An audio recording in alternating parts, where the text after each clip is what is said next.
Hai, assalamualaikum warahmatullahi wabarakatuh. Hari ini aku ada pesanan panada sekitar 50 pieces. Jadi kalau kalian pengen tahu caranya aku bikin, yuk kita terlebih dahulu aku buka tepung Gatot Kaca yang 1 kilo. Kalian bisa menggunakan merek apa aja. Kebetulan pesanan hari ini tuh 50 pieces, jadi aku bikin 1,5 kilo. Dan ini aku kira-kira aja ya, karena udah biasa. Jadi setengahnya itu bisa untuk bahan taburan, atau misalkan nanti kelembekan bisa ditambahin lagi. Takaran gulanya itu 1 kilo 1 gelas. Jadi karena aku bikinnya 1,5, jadi 1,5 gelas ya. Lanjut kita ke vermipan. Nah, kalau vermipan itu 1 kilonya aku menggunakan 1 bungkus, karena 1,5 jadi aku gunakan 1,5 bungkus. Setelah itu aku menggunakan 5 telur. Kalau untuk 1 kilo aku gunakan 3 telur dan ya. Aku gunakan santan yang ukuran besar, ini 1 supaya terasa santannya. Untuk bahannya itu aku ada kelupaan sebenarnya. Harusnya dikasih 1,5 susu Denko saset, tapi kelupaan, ya udahlah nggak apa-apa. Untuk airnya sendiri tidak ada takaran, jadi aku kira-kira untuk adonan panada sendiri aku lebih senang yang agak lembek, karena nanti kalau sudah digoreng akan menghasilkan panada yang empuk dan lembut. Setelah adonannya tercampur rata, kita tambahkan garam secukupnya. Nah, setelah itu kita tambahkan blue band secukupnya aja. Kalau kalian tidak bisa kira-kira, untuk 1 kilo adonan gunakan blue band 2 sendok, dan kalau 1,5 kita pakai blue band 3 sendok ya. Di sini adonanku terlalu lembek, jadi aku tambahkan sedikit-sedikit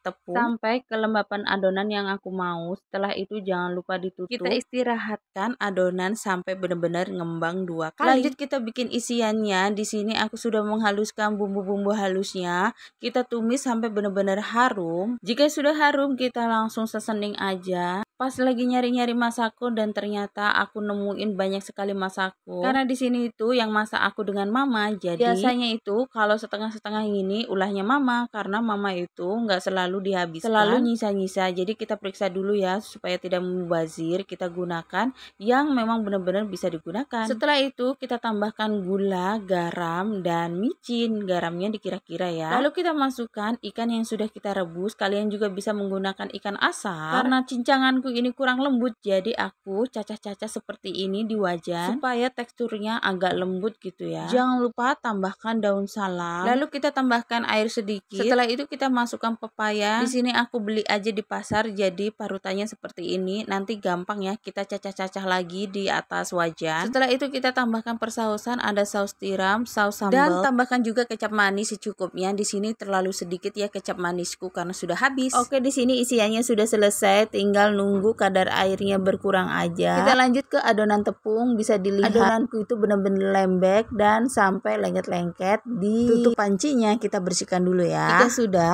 area kerjanya kita taburi dengan tepung dan kita tumpahkan adonan tepung yang sudah mengembang ini ke dalam tepung kering. Nah, di meja kerja kita benerin lagi adonan yang terlalu lembek ini dengan cara kita guling-guling aja ke tepung kering seperti ini ya.